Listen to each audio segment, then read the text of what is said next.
de corriger l'épreuve de bac 2017, surtout la session normale, et traitant plus précisément la partie ATC. Le système étudié, c'est un système de pompage photovoltaïque, ce qu'on appelle PPV. Donc, en ce qui concerne ce système, en ces dernières années, on est de plus en plus intéressé aux énergies renouvelables et non polluantes, telles que les cellules photovoltaïques, bien, qui deviennent de plus en plus utilisées pour des raisons qui sont des énergies renouvelables et pures, propres. La matière de base des modules photovoltaïques est abondante, la possibilité de fournir de l'énergie à des sites isolés. Donc, une de ces applications les plus importantes est l'alimentation en énergie électrique des sites isolés de pompage de l'eau souterraine pour subvenir aux besoins de la population en eau potable en eau potable et pour l'irrigation. Donc, le sujet de notre épreuve propose comme objectif l'étude d'un système photovoltaïque d'un site isolé. Donc, comme vous pouvez le remarquer, donc, le système de pompage photovoltaïque est constitué des éléments suivants. Un générateur photovoltaïque à base de plaques photovoltaïques et de modules photovoltaïques interconnectés électriquement entre eux pour produire du courant continu, ce qu'on appelle DC, à partir du rayon solaire. Un système de nettoyage périodique qui n'est pas représenté, un sous-système de commande MPPT permettant de suivre le point de fonctionnement optimal constitué principalement d'un brancheur commandé par un microcontrôleur. Ensuite, une motopompe constituée d'une pompe et d'un moteur asynchrone triphasé commandé via un onduleur. Ensuite, on a un système de pompage photovoltaïque qui est constitué encore d'un onduleur assurant l'alimentation en courant continu de la motopompe et une infrastructure hydraulique qui conduit l'eau de sa source puis jusqu'au point de distribution. Celle-ci comporte les 4 éléments suivants. La source d'eau, c'est ce qui est dans le puits. Ensuite, les conduites de canalisation qui amènent l'eau jusqu'au stockage et un réservoir de stockage de l'eau. Le réseau de distribution de l'eau depuis le stockage jusqu'au lieu de consommation. Donc, si vous remarquez, le schéma synoptique, c'est on a un générateur à base des plaques photovoltaïques, on a un convertisseur continu, un hacheur qui alimente à son tour un onduleur, un convertisseur continu alternatif pour alimenter la moto pompe, et tout ça est commandé à base d'un microcontrôleur. Donc on va passer premièrement à l'étude de l'acquisition et le traitement de l'information. Donc le principe de la régulation de charge, quand un générateur photovoltaïque est connecté à une charge, le point de fonctionnement est imposé par cette dernière. Dans les figures ci-dessous, on remarque que la charge RC2 correspond à un point de fonctionnement particulier du générateur GPV où la puissance fournie par ce dernier est maximale, donc MPP, ça signifie Maximum Power Points. On appelle ROPT, résistance optimale. La valeur de cette résistance de charge pour ce point est R optimal égale VMPP sur IMPP. Donc, ce qu'on obtient, donc, est la valeur de la charge optimale. Donc, mais en pratique, cette valeur de résistance optimale est rarement rencontrée, d'où l'idée d'un système de régulation de charge qui agit de telle sorte que le générateur connecté à sa charge fonctionne au point MPP, donc le point optimal, ou point qui fournit la puissance maximale. Alors à tout moment sa puissance sera maximale.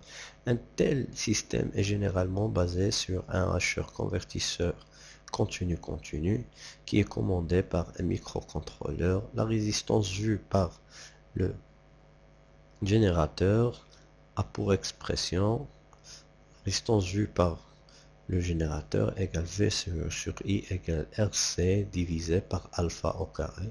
Alpha, où alpha c'est le rapport cyclique du hacheur. Donc tout d'abord on va parler de l'étude de l'acquisition de principe de régulation. Donc le microcontrôleur exécute alors un algorithme nommé MPPT, donc Maximum Power Point Tracking, ayant pour but la poursuite continue du point MPP en agissant sur le rapport cyclique du système de commande du hacheur. Ceci permet alors, en agissant sur alpha, de régler la charge de générateur à la résistance optimale afin d'optimiser le rendement d'une installation photovoltaïque. Donc, tout d'abord, on considère que la courbe puissance P en fonction de V ou pour le point MPP, P est maximal, donc P maximal, ça signifie la puissance. Pour une installation photovoltaïque, il est d'une grande importance de récupérer à tout moment la puissance maximale à partir d'un générateur photovoltaïque qui est le rôle du système de commande de l'installation. À cet effet, il existe plusieurs algorithmes de poursuite de points MPPT. Dans cette épreuve, il s'agit d'un algorithme à conductance incrémentale. L'idée de base d'un tel algorithme est qu'au point MPP, la dérivée du P par rapport à la tension V est nulle. Donc pour que la puissance soit maximale, donc la dérivée doit être nulle au point choisi. Donc on va exploiter cette information. Donc à savoir P de V égale V fois I. Donc la dérivée de P par rapport à V, c'est égal T de P divisé par D de V est égal I plus V T de I sur dV. Donc dans la première, ce qui est à gauche du point maximal, donc dans ce cas la dérivée de la puissance elle est positive. Par ailleurs, dans le point à droite, donc au point maximal, donc la dérivée elle est négative. Donc on est amené de montrer que le point MPP d de I sur dV égale moins I sur V. En 24e question, en se référant à la puissance en fonction de la tension ci-dessus, on doit compléter le tableau en indiquant l'action du régulateur sur alpha par soit action sur alpha ou pas d'action sur alpha. Ensuite, en ce qui concerne cette partie, pour montrer que le point MPP d de I sur dV égale moins I sur V, à savoir, on sait que pour le point MPP, la dérivée première de V doit égale à 0, avec P' égale I plus V d de I sur dV. Donc si on prend cette valeur, donc I plus V d de I sur dV égale à 0, donc si on change de position de I, donc ça nous donne V d de I sur dV égale moins I. Ensuite, si on divise par V, on obtient d de I sur dV égale moins I sur V. Ensuite, pour la question 24, à savoir si on a la dérivée est nulle, donc on est bien dans le point où on a la résistance optimum et on fournit la puissance maximale, donc on ne doit pas agir. C'est pas d'action sur alpha. Ensuite, on va traiter la deuxième tâche qui traite l'acquisition des grandeurs, tension et courant. Comme donné de l'algorithme MPPT a besoin des valeurs du courant I, de la tension V du générateur. Le schéma de la chaîne d'acquisition IEV est donné par la figure où VV et VI sont images respectivement de V et de I. Ensuite, l'interface avec le microcontrôleur est comme suit. Donc RA0 et RA1 permettent l'acquisition respective de V et de I. RA2 permet la commande de HR par la technique MLI, modulation de largeur d'impulsion. Les amplificateurs A1, A2, A3, A4 sont considérés parfaits. Donc, voici le schéma avec lequel on va travailler. Donc ici le générateur, c'est un pont pour relever la tension VV, et ici avec la résistance petit r, on relève le courant I. Donc, essayons de répondre aux questions. Question 25. VV et VI sont les images respectives de V et de I. Montrez que VV égale K1 fois V et VI égale K2 fois I. Précisez K1 et K2. Question, on se propose dans les conditions où on a les valeurs maximales de V et de I qui sont Vmax égale 241,5 volts et Imax égale 13 ohms, sachant que la tension aux bornes de R et VI égale 1,3. Pour I égale Imax, on doit calculer la résistance de R. Ensuite, le schéma équivalent de l'étage autour des amplificateurs opérationnels A1, A2 est représenté par la figure ci-contre. Sachant que R5 égale R6 égale R7 égale à R, on doit montrer que V'I égale VA moins VB qui est égal 3 fois VI. Ensuite, pour l'étude de l'amplificateur A3, on doit déterminer V- en fonction de VB, VR, A1, R3 et R4 et l'expression de V+ en fonction de VA, R3, R4. On doit montrer que VRA1 égale 3 R4 sur R3 fois VI. Pour la question 30, on veut avoir VRA égale 5 volts pour VI égale 1,3. On doit déterminer les valeurs de R3 et R4, sachant que la somme de R3 plus R4 égale 100 kg. Ensuite, pour l'étude du amplificateur A4, on doit déterminer le rôle de ce dernier. On doit exprimer RA0 en fonction de VV. On veut que VRA0 égale 5 volts pour V égale Vmax. On doit calculer R1, R2, sachant que R1 plus R2 égale 100 kΩ. Donc procédons à la résolution. Donc pour la question 25, donc on sait très bien, en appliquant le diviseur de tension, on aura V égale V fois R2 sur R1 fois R2. Donc diviseur, en appliquant diviseur de tension, à savoir on prend VP égale à peu près égal à V. Ensuite, pour calculer la valeur de I, donc on applique ici la loi d'Ohm, donc VI égale R fois I, à savoir d'où K1 égale R2 sur R1 fois R2, et de la même manière K2 égale à R. Si on veut calculer maintenant R, donc on sait que VI égale R fois I. VI égale 1,3 pour I égale à Imax. Donc R, ça sera égal VI sur Imax, ce qui nous donne 1,3 divisé par 13, c'est 0,1 ohm ou bien 100 milliohms. Pour la question 27, on a le schéma équivalent, donc on doit exprimer V'I. On doit démontrer que V'E égale VA moins VB égale 3 fois VI.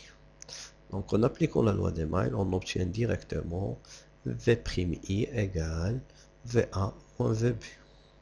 Pour le diviseur de tension, en l'appliquant, donc VI égale VI' fois R6 sur R5 plus R6 plus R7. Puisque les résistances sont égaux et leur valeur vaut R, donc ça nous donne VI égale R sur 3R fois V'I, ce qui nous fournit que VI égale 1 sur 3 V'I. Donc V'I qui est égal VA moins VB qu'on l'a démontré au départ, qui est égal à son tour 3 fois VI. Donc on doit déterminer l'expression de V- en fonction de VB, VRA1, R3, R4. Et ensuite l'expression de V+, en fonction de VA, R3 et R4. Donc, pour déterminer V-, on applique le théorème de Millman au point au V-. Donc V- égale, à savoir, ça sera VB sur R3. Donc VB égale R3, VB sur R3,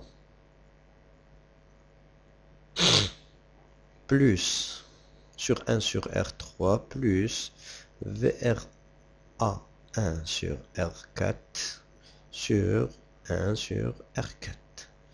À savoir, V- égale VB multiplié R4 sur R3 plus R4 plus VRA1 fois R3 sur R3 plus R4.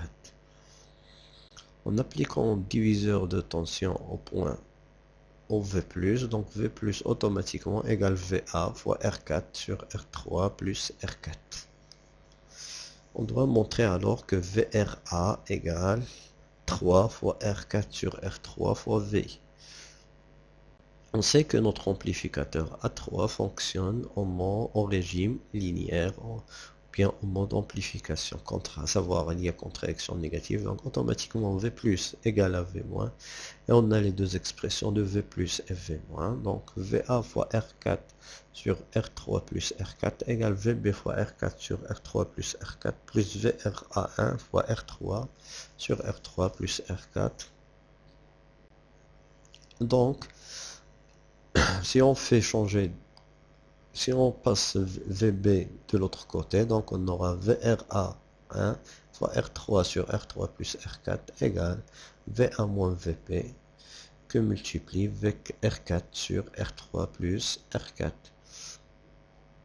Donc après simplification, donc on va simplifier avec R3 plus R4 des deux côtés et on va diviser par R3, donc on obtient VRA1 égale VA moins VB que multiplier R4 sur R3. Ça c'est pour la première relation. Or on a V'I égale VA moins VB égale 3VI, d'où si on remplace deuxième relation dans la première, donc on aura VRA égale 3 fois R4 sur R3 fois VI.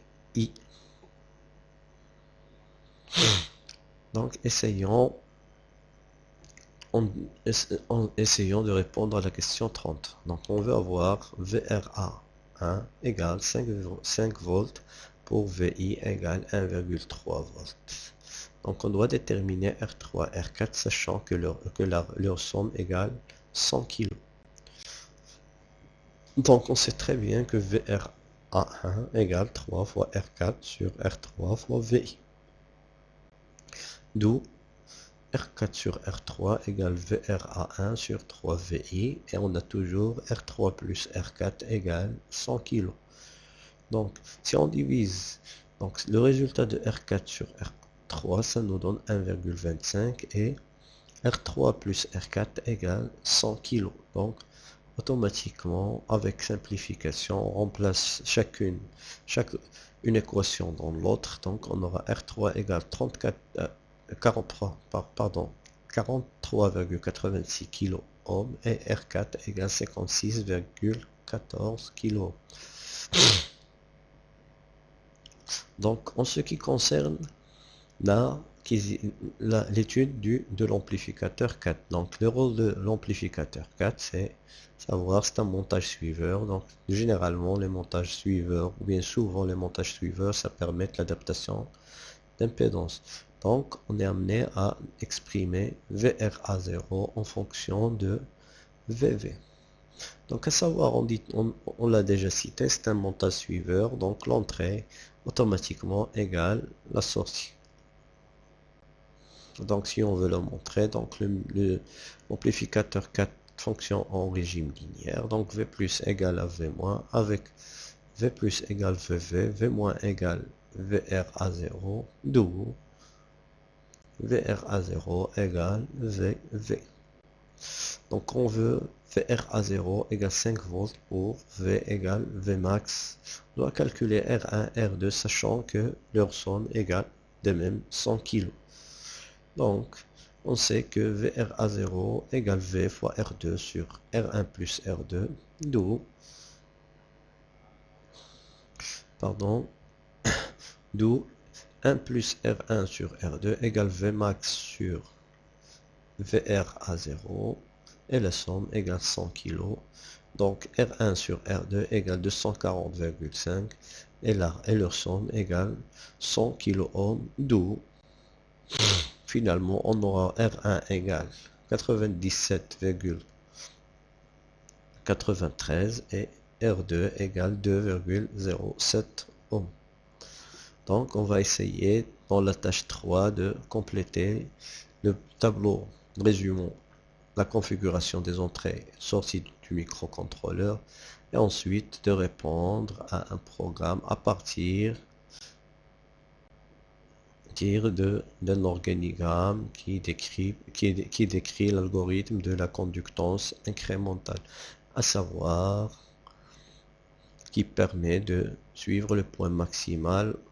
Dans le programme, on traduit cet organigramme, on note que le sous-programme, on a un sous-programme d'initialisation, ça permet d'initialiser les entrées et les sorties, un sous-programme d'acquisition qui permet d'acquérir les valeurs de V et I. Les valeurs précédentes des V et I, c'est-à-dire à l'instant T-1, sont stockées respectivement dans val V précédente et val I précédente. Les valeurs delta V et delta I sont stockées respectivement dans delta V et delta I. Le calcul de delta U sur D est approché par le sous-programme calcul conductance qui permet de calculer les rapports delta I sur delta V et moins I sur V, les stocker respectivement dans valeur delta G et val G. Le sous-programme augmenter alpha et diminuer alpha permettent respectivement d'augmenter ou diminuer le rapport cyclique alpha pour augmenter ou diminuer la tension de sortie du hacheur. Donc, on est demandé dans la dernière question de compléter le programme en langage assembleur. Donc, en ce qui concerne de compléter ce tableau les entrées et les sorties, à savoir RA0. Comme vous pouvez le remarquer que RA0, ça permet de prélever la tension issue du générateur. Donc, à savoir, on a un générateur continu, donc là, la grandeur qu'on va acquérir sera une grandeur automatiquement une grandeur analogique. Et puisqu'on acquiert l'information, donc ça sera en entrée. Donc une grandeur analogique en entrée. De même pour RA1, ça permet d'acquérir la valeur du courant I.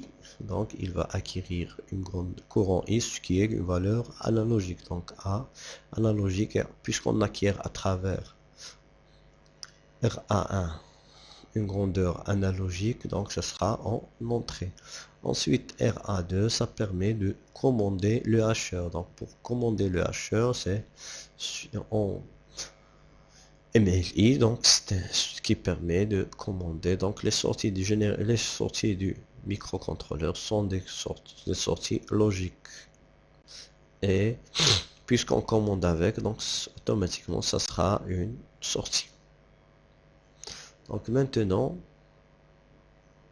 après ça, on est demandé de, à partir de l'algorithme cité dans l'organigramme, il nous demande de répondre au programme en langage assembleur. Donc le programme est celui-là. Donc si vous vous rappelez, on va essayer d'être aidé par les commentaires. Donc la première ligne, il nous demande de quelle est l'opérante qu'on va mettre là pour l'initialisation du programme. Donc on a call, donc à savoir c'est appeler, on a déjà cité que il existe un programme d'initialisation, donc un sous-programme d'initialisation, donc on doit lui faire appel, donc call, initialisation.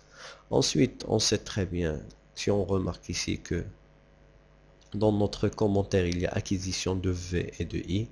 Si vous vous rappelez très bien qu'on a dit que pour l'initialisation et l'acquisition, ça existe deux programmes distincts. Un programme qui permet l'initialisation, on l'a déjà appelé, mais ça existe un autre sous-programme qui permet l'acquisition, donc call, acquisition.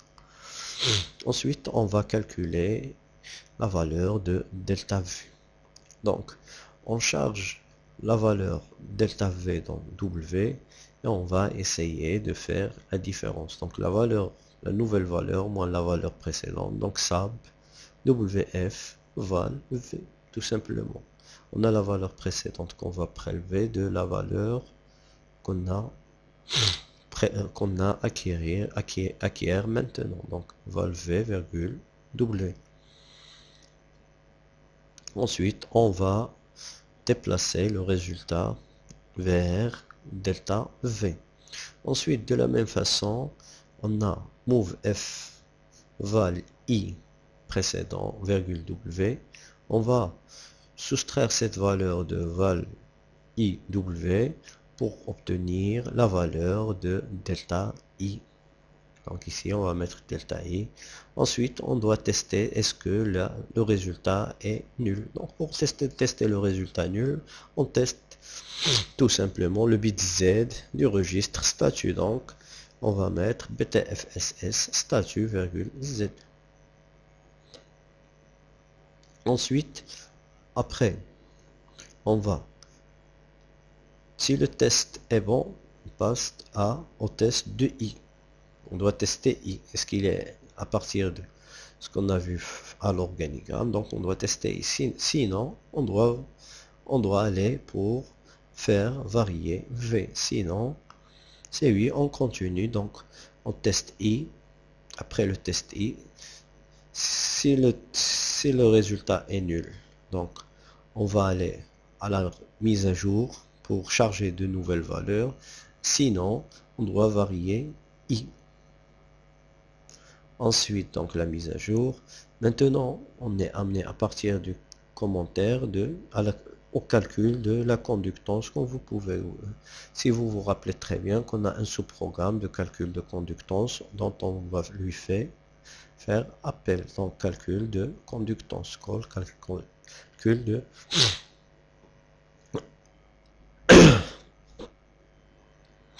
donc on a ici, on est amené à faire cette comparaison, comparer delta de la conductance avec G, avec la conductance. Donc, on a chargé la valeur de G dans W, donc on doit lui soustraire delta G. Donc, delta G. Ensuite, après tout ça, si on est directement à la ligne 22, donc pour la ligne 22, commentaire, on a diminué la tension. Donc, on va faire go to diminuer, comme on l'a déjà cité. Ensuite, on a, en ce qui concerne, si on veut pas diminuer, par exemple, si on veut augmenter, si le test est vrai, donc on va sauter. Donc, qu'est-ce qu'on va faire? On va augmenter la tension. Ensuite, on doit tester si le résultat de delta I est supérieur à 0. Donc pour cette fin, comment on teste? Donc s'il est supérieur à 0, après soustraction, donc on aura un dépassement, donc on aura le query égal à 1, donc statut, virgule, C. Sinon, si on veut augmenter, on va faire appel à sous-programme de augmentation pour augmenter, on fait appel au programme augmenter alpha, ou bien on va aller en mise à jour, sinon on va diminuer alpha, et ensuite on va chercher les valeurs précédentes, on va la charger dans valeur i, w, et ensuite on va reboucler pour terminer. Donc ici ça permet de la mise à jour des nouvelles valeurs. Donc ici ça permet de charger la valeur, donc se déplacer vers la valeur précédente, acquérir une nouvelle valeur de la même. Pour i, c'est la valeur i qu'on a maintenant va remplacer la valeur précédente et le cycle va recommencer. Et merci pour votre